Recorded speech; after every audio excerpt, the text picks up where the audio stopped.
Welcome to the Norwegian Non-Fiction Festival, which is administered by the NFF, the Norwegian Non-Fiction Writers and Translators Association. My name is Nina Schøtt Solseth, and I am head of events at NFF. The Non-Fiction Festival aims to present and discuss non-fiction in any shape or size. And I'm very excited to welcome our next guest, Guy Walters, who has come over for the festival from the UK. He is a journalist and a fiction and non-fiction author.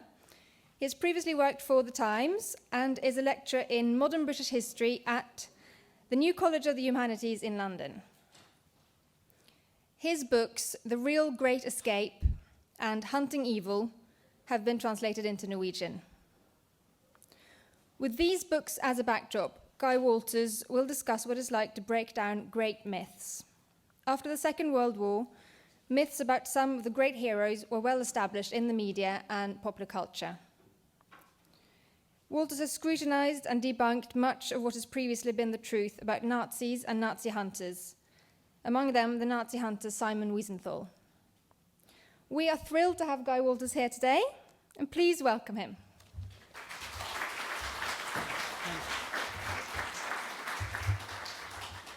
Thanks very much, Nina. I always think that whenever you hear yourself introduced, it's a bit like when you have the estate agent come around your house to sell it, and you suddenly realise, gosh, that's not a bad place, or that, you flatter me. Thank you so much indeed. It's very kind.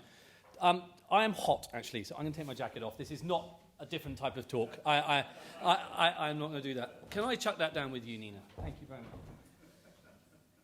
much. And thank you very much for coming along. This is my third time to Oslo, and this is the third time in which I've decided not to eat brunost. Well, I did try it once, and I was putting on Facebook today, and Ingrid, my editor, who's sitting over there, and it's all her fault that I'm here, has insisted that I should eat brunost, and I've tried it once, and I'm never eating it again. And she says, you cannot be nasty about brunost if you want to get an audience on the right side, and I'm going to be nasty about brunost.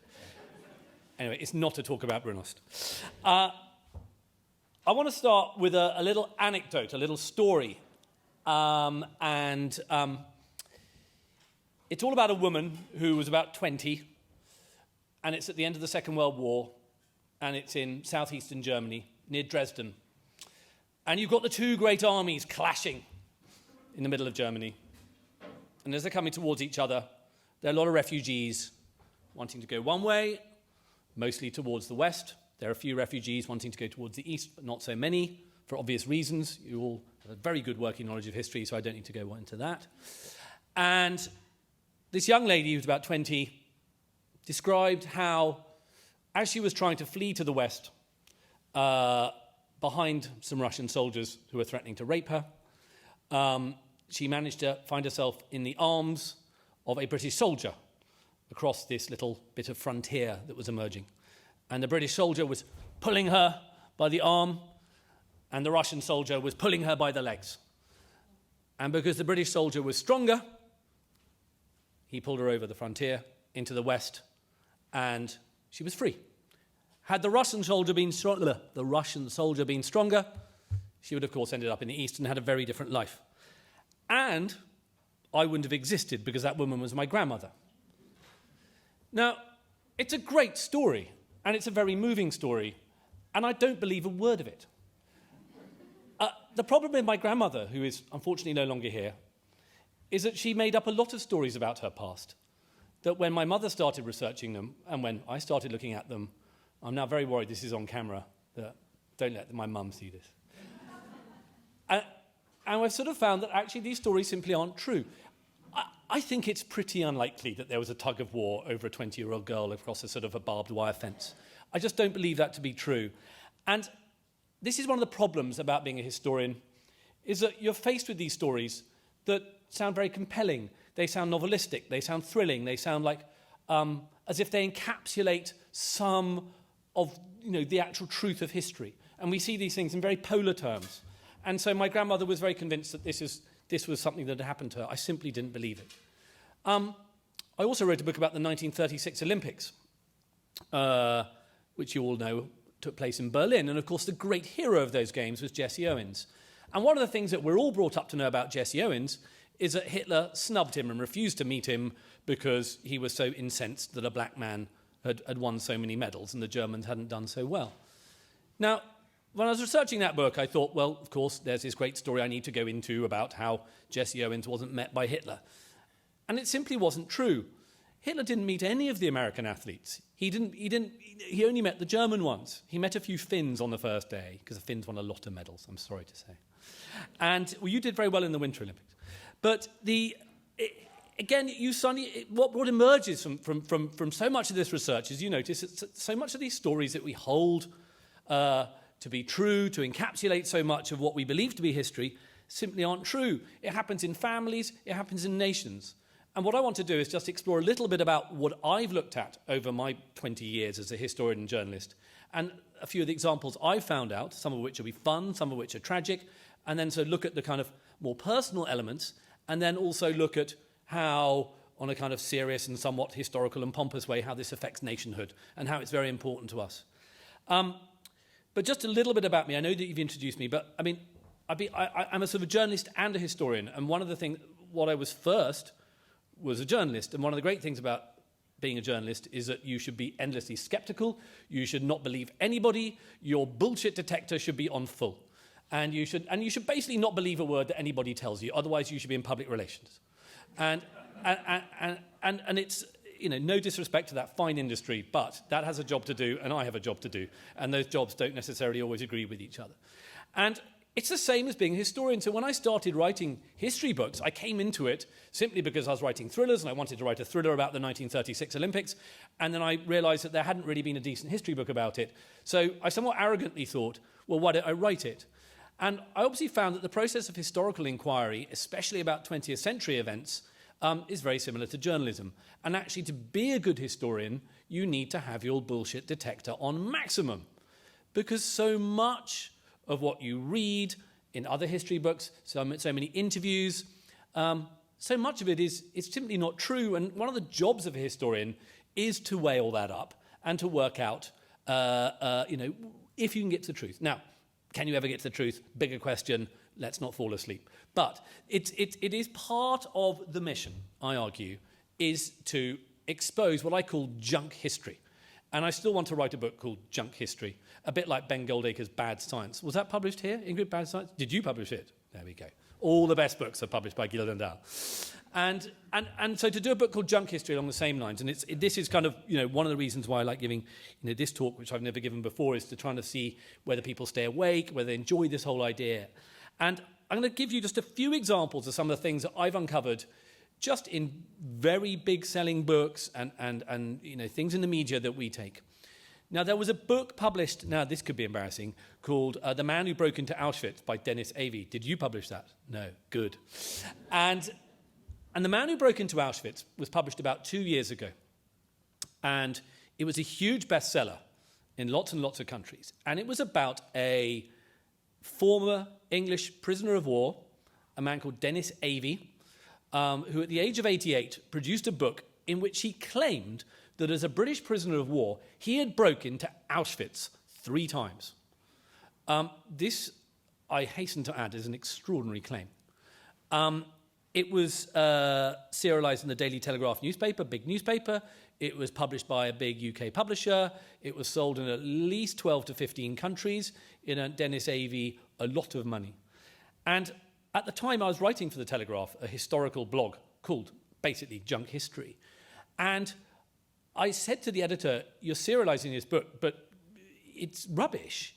You know, this didn't happen. It simply couldn't have happened. And I'll quickly tell you what he tried to do. There was a British POW camp next to Auschwitz. And so there were British prisoners who were very much aware of the fact that something terrible was going on in this great big camp called Auschwitz, which, as some of you know, was about 12 kilometers long. It's a big place. So you can't see exactly what had happened in all of it, but there were at least 3 major camps as part of it. And the camp that the British was in was a very small bit called Camp E715, and it was next door to Auschwitz I. Dennis Avey claimed on 2 to 3 occasions that he had actually swapped his uniform with that of a Jewish concentration camp inmate. Now, British prisoners of war tended to be quite well fed, they tended to be quite tall and quite big. I don't need to tell you what state Jewish inmates were in Auschwitz. So the first problem is he then claims to have swapped his outfit with him secretly. He then claims that the Jewish prisoner managed to hide in the British POW camp disguised as a British POW. He then claims that he was then himself in Auschwitz I, where he saw bodies being burnt in furnaces by an Australian member of the Sonderkommando. Now, again, this is really extraordinary because, first of all, what we also know is that the memoirs of this Australian member of the Sonderkommando have been proved to be myth. So why is this man claiming to have met a man who wasn't there? Which is a massive red flag, massive red flag. And so I ring up the head of the museum at Auschwitz and I say to him, what do you think of this story? And he goes, I don't know. I said, come on, what do you think of this story? Stop being such a historian. And let's just make a judgment call. He says, I don't think it's true. And I go, fine, great, we have a story here, because the head of the museum at Auschwitz doesn't think it's true. I don't think it's true. I mean, he's a much bigger man than I am. And I had various other people, working with me on it. I think we've got something that sits up and works. And so for about several months, I have other things to do, but it was constant. I rang him up and I said, it's not true. And he's going, it is true. And his ghostwriter was saying it's true. And I was saying, but you have no evidence. No one believes it. I spoke to other British POWs in the camp at the time, and they say, I never heard of that. They would have heard of it. Yet this is a huge selling book. And people love it. They read it. And I'll come on to why books like that are sold and books like that are bought by editors. We know why. We have a pretty good idea why, but I'll come into that why. Let's give you another example. The other day, I was a friend of mine who works at Penguin Publishing House said, Guy, I've had this manuscript through. I was just wanting you to check it out because I'm not too sure it's true. And it's by a man called Joe Corry, who you wouldn't have heard of. Another elderly man, lives in the north of England. And the manuscript was bloody extraordinary. I mean, this was the best war story ever. And I'm going to tell you a little list of what he did. Okay, so first of all, he claims to have shot a Nazi scientist with a crossbow. Okay, I have never even watched a movie that good. And the Nazi scientist was none other than Oppenheimer. And I think was in Los Alamos at the time developing the nuclear bomb, but never mind, he killed him with a crossbow. So let's just dismantle all what we know about the invention of the atomic weapon. What else did he did? Yes, he attached limpet mines to U-boats in harbours. Just another thing to have done. He also hid in a secret Dutch woodland village the Dutch resistance had built and lived in for many years. There were no secret woodland villages that the Germans didn't find. Yes, also he found a concentration camp that no one else has ever found, knows the name of, or has ever heard of before, or ever was even in. What else did he do? Oh, yes, he was shipwrecked off Newfoundland. Survived the sea off Newfoundland. No one survives for more than 10 minutes. And then he was also in a very secret special unit founded by Ian Fleming, who we all know wrote the James Bond books. And he was in a secret special unit which went onto the coast of northern France before D-Day and hid. And there's some very famous footage of D-Day, and you can see some houses in the background when the troops are coming on. I can't remember which beach it is, Juno. And he says that he was in one of those houses watching the whole invasion because he had been in this secret special unit with James Bond, etc. And then Joe Corry, I have found footage on YouTube of him in the mid-90s for the 50th anniversary of D-Day, going over to France with a beret and medals, talking to French locals, going to the house he claims to have been in, and talking to the people who live in that house. I hid in your house when D-Day happened. And there he is on French TV, British TV, talking about his exploits in that house. And of course everyone believes it, because why wouldn't you believe an old man with a chest full of medals and a beret? It's all crap. And I said to my friend Roland at Penguin, I said, Roland, do not buy that book, or if you do, just sell it as fiction, then you're fine. It got sold to Simon & Schuster, big publishing firm, and I said to Mike, the editor there, I said, have you really bought that book? And I said, it's absolute nonsense. And what have you paid for it? Of course, he wouldn't tell me, but he would have. I think he spent like £100,000 because he knew it was such a great book. And the editor of the book was going, this is a great World War II memoir. It's going to overturn so much of our thinking. You better believe it's going to overturn. It's going to overturn all our thinking about D-Day, the nuclear bomb, the Holocaust, everything. And you've bought it. And so I said to them, look, why don't you, don't take my word for it. Give it to the Imperial War Museum, ask some of their historians to look at it, and they'll agree with me. The book was quietly withdrawn. Another example, and it's just a joke. 3 or 4 more examples. A lot of these are from the war, which is my specialist period, but you could apply them to all centuries, frankly. I was asked by a newspaper that they were serializing a book. It was a 3-part serialization, which is a lovely thing to have in a newspaper, as Ingrid would tell you. It's great publicity. And the editors there said to me, we're not too sure about this story. It's about a man called John Jay, a Jewish prisoner of war, not a concentration camp inmate, but a British soldier who was Jewish, who claimed to have suffered in POW camps lots of anti-Semitic abuse, which is probably true, but there wasn't that much of it going on. The Germans didn't really beat up Jewish British prisoners of war because they knew that if word got back, we would have started beating up the Germans in camps in Scotland. So it was kind of a détente. And he also claimed to have escaped 5 times. And on the 5th time he escaped, he claimed to have been fighting with Czech partisans. Brilliant, fantastic, great story. And here's a picture of him with these Czech partisans. And then, except when I look at the photograph in the book and I go, well, those aren't Czech partisans, they're just Russian soldiers in Prague towards the end of the war. They're not Czech partisans. Now, in Britain and British POWs after the war, and even Norwegian POWs who were involved in the Great Escape, filled in these forms. They were called MI9 forms, and they're all in the Public Record Office in Kew in London, and you can look up any prisoner's MI9 form, and it's a questionnaire that he fills in after he's escaped or after he's repatriated, in which he's asked to list any abuses that have taken place against him or anybody else, any war crimes, and indeed to list any escapes he may have made. So I just go down to Q, look at his MI9 form, and under any escapes made, there's just a dash.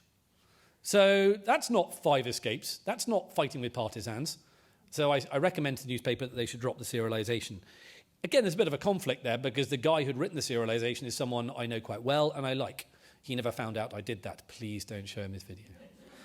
I can't believe it goes on and on and on. Another one, a man called Charles Waite, another British POW. And this is a very interesting example. And I'll give you a quote from the book. Much of the book, I think, is reasonably true. But there's an example in which he talks about how a Jewish baby is snatched from its mother. And some of you might guess what's going to happen next. And I'm going to quote from the book. The baby started crying, and he threw it onto the ground and started kicking it like a football along the track. The screaming mother was then shot in the back of the head, and the baby left dead on the ground. There are also quite a lot of examples from Holocaust literature, as you know, of babies being held by Nazi troops, Ukrainians or Germans, by the ankles and swung against a train or a wall and having their brains smashed out. It's a particularly unpleasant image. It's a very powerful image. It's a very unpleasant image. It's an image that reappears with increasing regularity now in Holocaust books. If you do a Google book search for baby smashed head Nazi, it sounds comical when you reduce it to that. It first starts appearing the first real time it starts appearing is in a book by Gita Sereni called Into That Darkness, which was a fantastic book, journalistic historical book all about Franz Stangl, who was the commandant of Treblinka. And it is a meme, if you like, that has picked up more and more regularly. So now that every book about Holocaust or about Holocaust survivors, which features a baby being swung by its ankles, they will all feature that event. Now, it is highly likely that happened on quite a few occasions. What I suggest is not likely, and this is one of the problems about trying to dismantle junk history, is that it's very uncomfortable when you have to start saying, listen, I don't believe that you, Charles Waite, as a POW, witnessed that in France in 1940. I just don't believe that to be true. I don't think that was going on then. And there is a shortage of other literature that would support you or other anecdotes. But the fact is it keeps reappearing because there's now become a demand for that anecdote in Holocaust memoir. Now, I'm not saying that it never happened, but I think you just have to think of the practicality of doing that. If you're trying to pacify a trainload of women with their children, what you don't do, it did happen, but what in the main you don't do is murder their children in front of them. It doesn't pacify them. What you try to do is shepherd them in more gently. And that's by and large what happened a lot of the time, except in very exceptional circumstances. And so for it to have happened in France in 1940 is not true, but it's clearly been put in that book. And I'll come on to why that happens. A couple more examples from the war. There was the site BuzzFeed big in Norway. I mean, everyone knows what BuzzFeed is, right? It's a huge website now with 40 million page impressions. And they had a photo the other day of what they claim to be a British POW meeting Heinrich Himmler. And the reason why this picture is supposedly of a British POW meeting Himmler was because a man ghosting the biography of this man called Horace Priestley, said, look, Horace, I found this picture. It looks a little bit like you. Is that you meeting Himmler? And old Horace Priestley, who's 85 and lives in Spain and, frankly, is not quite compos mentis, says, yes, I think that is me meeting Himmler. Great, let's put that in the book. You met Himmler. Okay, again, let's look at Horace Priestley's MI9 form. Oh dear, well, no mentions of meeting Himmler, which you might remember. And Horace is now dead, but his widow is insistent that is, I should know what my husband looks like naked. And you go, yeah, okay, but this was in 1942. Your husband was 600 miles away, and you only met him in 1970. But, and she says, historians, weren't there. And this is the thing I always hear, you weren't there. Well, I mean, that means that basically as a historian, there shouldn't be such a job as a historian. I mean, does that mean I can't write a book about Napoleon? I wasn't there. No one can write a book about Napoleon. No one alive was alive, at Waterloo. So none of us can write about Waterloo.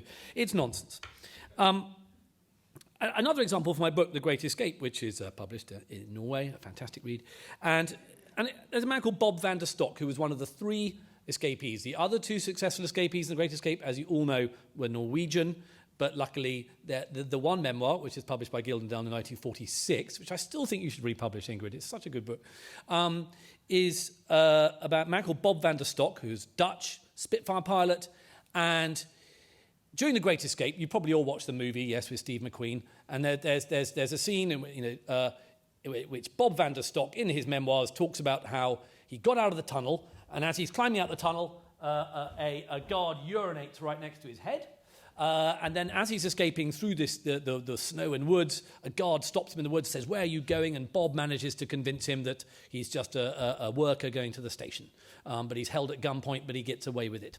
And this is all in his memoirs, incredibly exciting stuff. And I'm writing about this thinking, of course, I want to put this in the book. It's really exciting. My editor will love it. And, of course, then I look at his MI9 report.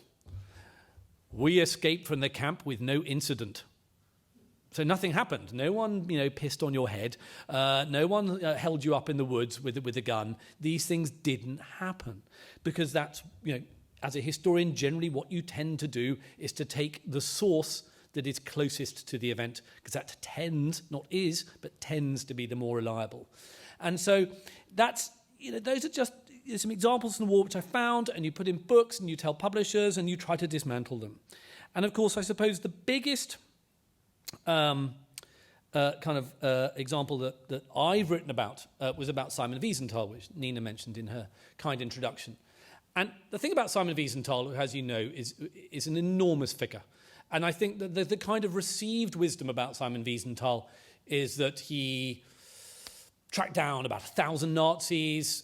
He was intimately involved in the capture and tracing and tracking down of Adolf Eichmann. And he was a thoroughly good man who did thoroughly good things. Well, as one Israeli ambassador said, Simon Wiesenthal was a Nazi hunter, but he was not a Nazi finder. Simon Wiesenthal was a man who created an enormous mythology about himself in various memoirs and books. He claimed eventually, by the end of his life, to have tracked down 1,200 Nazis. The actual figure is more like 9. Not 900, 9. And which is 9 more than anyone else in this room. Apologies if you're a Nazi hunter. But it's a lot of Nazis to have found 9. 1,200 is a lot more. And it needs some investigation, because I know how these figures come about, because when I was a journalist, before the internet, because I'm 44, I remember there was a cuttings library at the Times, huge place, lots of people running around and lots of little newspaper cuttings. And if you looked up, say, someone like Simon Wiesenthal, and say you were writing a story in 1992, and you had an article with Simon Wiesenthal from 1991 saying Simon Wiesenthal, who has tracked down 750 Nazis, when you're writing the story a year or two later, you'll think, well, he must have found a few more since then, so why don't I add 25? I never did this, but this is what happens. And so if every journalist starts adding on 25 Nazis every year, you're going to start getting to a really big figure. And then, of course, as a historian, you turn up, you look at it and go, ooh, 1,200 Nazis, that's a lot of Nazis, that's brilliant. But, of course, in Simon Wiesenthal, as a Nazi hunter, he's not going to tell you that he didn't track down 1,200 Nazis. He's not going to tell you, he's going to tell you, he's not going to deny that. He's not going to tell you he tracked down 9. But what I found, I remember, looking into, there were lots of original documents put up on the Wiesenthal Centre's website, which have now been taken down. And a lot of those were original memoirs by him in German, and also by another bloke who knew him immediately after the war. And so many of these documents showed that what Wiesenthal was doing immediately after the war was working for a kind of nascent Israeli intelligence service. He was also working a lot to try and find treasure. He was trying to track down people, but probably not Nazis. And he was doing some good things. But during the war also, he made up a lot of stories about what he did. He claimed to have been the architect who built concrete fortifications for Polish resistance. Now, you only need a very basic idea how resistance and guerrilla units fight to know that they do not make concrete resistance posts in woods. They do not make fortifications, permanent fortifications.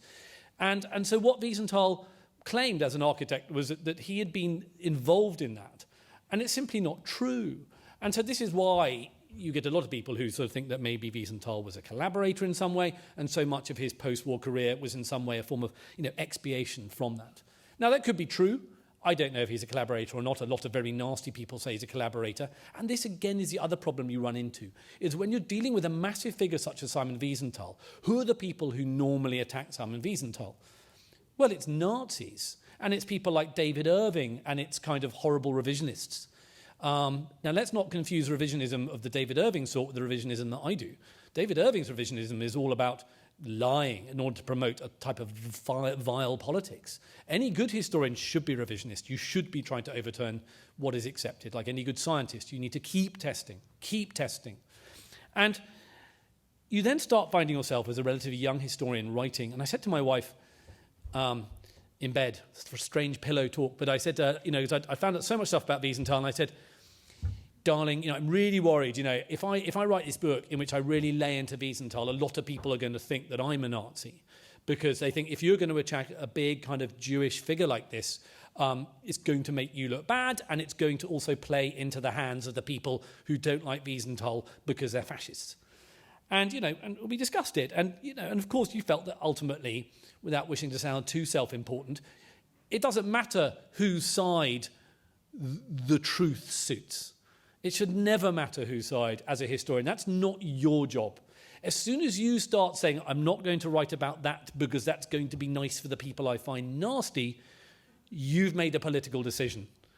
And you're no longer a historian, you're a politician, or you're in public relations. And that's fine. Again, both excellent careers. But you cannot talk, you cannot hide things that you find uncomfortable, that don't suit your own politics or your own truth. And of course, we all have our own politics. The question is, why do people do this? Why do they lie? Why is there junk history? And the problem is that people have, if you're going to be really kind, people have poor memories. And we know that memory is a very strange thing, and the older we get, the more our memories corrupt, the more our memories alter, the more they change. And, there's just no doubt about that every time, for my book about the Great Escape, I would go and talk to some of the few surviving old men. And, of course, it was really nice to have met them, but in many ways it was a very pointless exercise, because actually the interviews they'd given in, say, 1952 were clearly a lot better than the interviews they were going to give to me in 2012. And, of course, by then, their memories had kind of locked in. And so they were just parroting out stories they'd said many times before. And some of those stories were kind of conflations of their experience, but also experiences that they had heard from other people, or indeed I'd heard experiences from former members, from POWs, who were telling me stories from the Steve McQueen movie. And these are people who are actually there. So now what hope do you have if a 90-year-old former British prisoner of war is telling you something that happened in the movie made in the 1960s? I mean, it's really difficult. And so therefore sometimes it's best, to accept the fact that memory is faulty, and you've just got to move on and just say, we'll just take, what you can from earlier interviews. In the case of people like Dennis Avey, there's definitely a sense of what is pretty well identified as survivor guilt. And I think there are a lot of people who survived the war and saw their friends killed or wounded, or friends who had perhaps been braver than them. And let's face it, none of us know how brave we would be in combat. A lot of them, I think, looked at what happened after the war and realized that they, typically as prisoners or people who just had an ordinary war but didn't do anything particularly heroic, suddenly felt that they were guilty, they should have done more. Now, the majority of people in the war, typically, weren't going around with machine guns blazing like Clint Eastwood, smoking cigars and shooting Nazis all day long.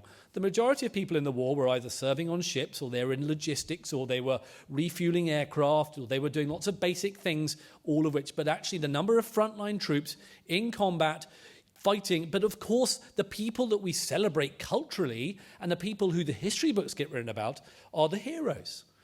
But you can't sell a book on people who aren't heroic. You can't sell a book of all the things that happened in Europe between 1939 and 1945 that wasn't the war. I would love as a challenge to write a book that no one would buy called A History of Europe 1939 to 1945 and never mention the war once, because you could. Because there were academic conferences going on in Lisbon. There were people flying. There was just, life went on for a lot of the time. And a lot of people then, kind of as the years went by after the war, realised, oh God, why didn't I do more? And this is the kind of Dennis Avey thing. He was next to, the place that is now a totem for the most evil that actually happened. And, Auschwitz, of course. And he was in a camp next to it. And, of course, so he, like so many other of the young British men in that camp, wasn't fully aware of what went on in Auschwitz. Because actually Birkenau was about 7 or 8 miles away from where he was. He wasn't that aware, but of course after the war he starts becoming aware that all he did was played football, and while Jews were being slaughtered next to him. And of course there's a huge part of him that goes, I want to have done something else. I want to have done this. And there was a book that came out by a British POW called Charles Coward, called My Password is Courage. And it's called The Man Who Broke into Auschwitz as a subtitle. And that came out in the 60s. And Dennis Avey had read that book. Again, that book is very problematic as well, but I'm not going to go there now. But it's all about Charles Coward making himself look better. And Dennis Avey read it, and he had forgotten that book existed when I asked him, but he definitely had, because it's called The Man Who Broke into Auschwitz. And he's subsumed that story because his memory is faulty, he wants to do more, and there's nothing nasty. Dennis Avey died this year. There's nothing nasty about Dennis Avey. But I would blame the people who get those books out of people like that. You've got to be able to back it up, because otherwise you're skewing history. And this is the other big reason. It's about politics. And especially, I know I'm talking a lot about the war and not just other periods of history, but it'll serve as a good example. And the problem is that we have, and I can't talk for Norway, but especially in the United Kingdom, there is a huge feeling in the UK that we should have done more to save Jews before the war, and we should have done more to try and mitigate the Holocaust during the war. And so in about 10 years ago, the government, in all its wisdom, instituted a British Hero of the Holocaust medal. And the government were desperately looking around to find British heroes of the Holocaust. There aren't very many British heroes of the Holocaust. That's the uncomfortable fact. And if you go to Yad Vashem in Israel and ask them how many members of the righteous amongst nations are British, it's not a lot.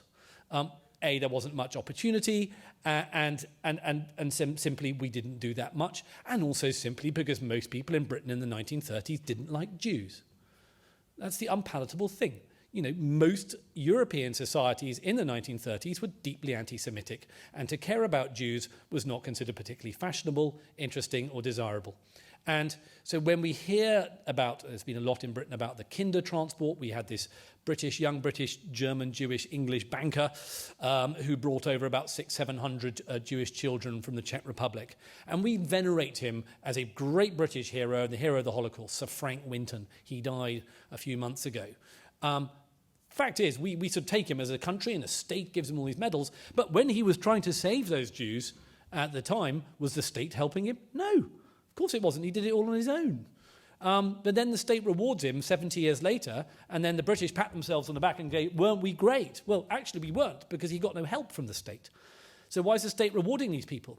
And so when Denis Avey was put up for a British Hero of the Holocaust medal, I remember there's a very good library in London called the Wiener Library, which is a big Holocaust memorial library, and it's got lots of great papers and texts and books, and it's run by a very nice man. And I said to him, Ben, were you approached, by anybody from the Home Office about this? And he goes, yes, we had a civil servant came in to say, do you have any papers on Denis Avey? And I said, no, I don't have any papers on Denis Avey. And they said, well, could you just give us something? Right? Because he's going to get a medal. Yeah. Oh, so he's going to get a medal. So what you're going to do is you're going to award the medal, then find the proof for why you're awarding the medal. Junk history. It's about politics. It's better to make yourself look, as a nation that you did all these good things. So people do it on a personal level, but of course countries do it on a national level, in just the same way as people do. And again, the other point of being a historian is not only are you having the uncomfortable thing of dismantling the memories of perfectly nice old men, you're also having the uncomfortable job of dismantling the memories of heroism committed by your country. And you actually have to be deeply unpatriotic. And people ask you, whose side are you on when you say these things? But I'm going to quote you Ernest Renan from 1882. And this is a very good cynical quote, which I love, and it holds true today. The essential element of a nation is that all its individuals must have many things in common. They must also have forgotten many things together. Every French citizen must have forgotten the night of the St. Bartholomew and the massacres in the 13th century in the South. It's true. So being a nation is about collective forgetfulness. It's about forgetting together the things where you screwed up. And he also said, where national memories are concerned, grief is of more value than triumph, for grief imposes duty and requires a common effort. A nation is therefore a large-scale solidarity constituted of the feeling of the sacrifices that one has made in the past and of those that one is prepared to make in the future. It therefore presupposes a past based on grief. And so this idea that we did all these brave things during the war and everyone did these things is just simply another construct that's built up, and as historians you have to attack because it's junk. And Karl Deutsch, one more quote, I don't like doing too many quotes, and in a book called Nationalism and Its Alternatives, he wrote, a nation is a group of people united by a mistaken view about the past and a hatred of its neighbours. And of course, I had a girlfriend who was half Norwegian, and I always heard bad things about Sweden. I went to Stockholm last year. It was much nicer than I thought, because I'd always been told by Norwegians that it was an absolute hellhole. Actually, it was last time I was here. I took the train over to Stockholm to see a friend, and it was really nice. Sorry. But of course, I know these things are tongue-in-cheek, and I know But it was always, it's a hatred of the past, which is obviously we all define ourselves in opposition as nations to other countries. But also, I love this idea that you're united by a mistaken view of your own history. I mean, I was reading the Times newspaper this morning at breakfast, where I didn't have any brunost, and it's the 600th anniversary this year. How are we doing for time? It's 5-2. Is that right? Yeah, we're good. And it's the 600th anniversary of Agincourt, where the English again beat the French on the battlefield. Obviously, in England, we're very proud of that, and it's not junk history to say that we won that battle. And, of course, the French have this problem of how are they going to celebrate a battle that they lost but was still very important. And so there's this fantastic thing in France today, and this is a classic example of kind of junk history. And so what the French are doing with the Battle of Agincourt, which they lost spectacularly, is that they're now using it as an anniversary or the foundation of the gendarmerie, the French police, which is extraordinary to think that you can, this idea that les flics, the French police, were actually founded on the battlefield of Agincourt, but in some way they are, because the politicians say this. They go, there was one obscure Frenchman who was killed in the battle, and he was the Provost Marshal Gallois de Fougères, who was leading discipline in the French army. And as a result, because he was leading discipline in the French army, he's therefore called France's first policeman, or gendarme. I don't really get that. I mean, 600 years ago, a man who was leading discipline, he wasn't being a policeman, he was just being a senior officer. That's what senior officers do.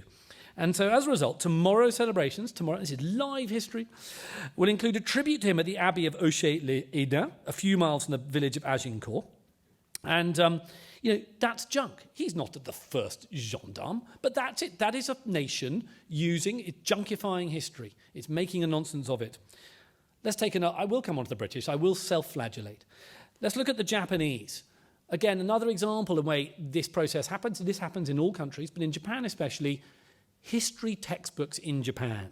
So the standard textbook is 357 pages long, and guess how many pages there are dedicated to Japanese history 1931 to 1945, when Japan was invading and killing everybody? 19 pages out of 357. So there's one page on when the Japanese soldiers blew up the railway in Manchuria in 31, which, as you know, is a huge, huge event, and is ultimately one of the things that's responsible for that war in the East. There's another page, one page, on the events leading up to the Sino-Japanese War. And you've probably heard of the rape of Nanjing, or the Nanjing massacre, huge massacre by the Japanese of Chinese civilians. There is one line in that book about that. There's also another one line or sentence on Korea, and another one line on comfort women, on the Koreans and various other nationalities who were enslaved to be prostitutes for the Japanese army. And the atomic bombs on Hiroshima and Nagasaki, half a sentence. Now, of course, no nation wants to celebrate its defeats. And the Japanese, in a funny way, unlike Ernst Renan, aren't united in grief in the same way. But it's absolutely telling that of those 14 pivotal years in the 20th century in which Japan was very militarily dominant and aggressive, there is so little mentioned in Japanese textbooks. As a result, Japanese children are brought up with a very, very skewed version of their past and of their history. Because they're wanting to create a nationhood that's based on something more beneficial. Whereas in Germany, you have the opposite problem. And you see there's a lot of complaints in Germany in which there's too much emphasis on the negative. So it's about trying to find the balance. But, the British, I wasn't let the British off. I'm not here just to say that we're brilliant and we get it right all the time. During the Blitz, when Hitler bombed London and lots of other cities, we're often told, it's part of the British national myth, that we all behaved, absolutely heroically, and we all pulled together. And in Britain, we call it the Blitz spirit. So whenever we lose at football, which is very frequently, or rugby, we call it, never mind, we've lost, it's the Blitz spirit. We'll all get through this terrible thing together. Now, the Blitz spirit, of course, yes, there was quite a lot of elements of people behaving well and behaving bravely.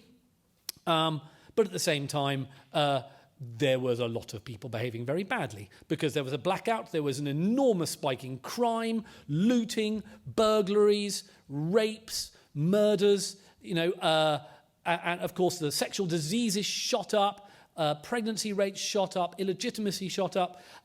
The kind of moral fabric of so many of these cities that have been very conservative and very formal completely collapsed in many places in London. But of course, we don't mention this in the Blitz spirit. You could argue that the Blitz spirit is as much about, robbing your neighbour's house during an air raid as it is about helping him or her out of the rubble.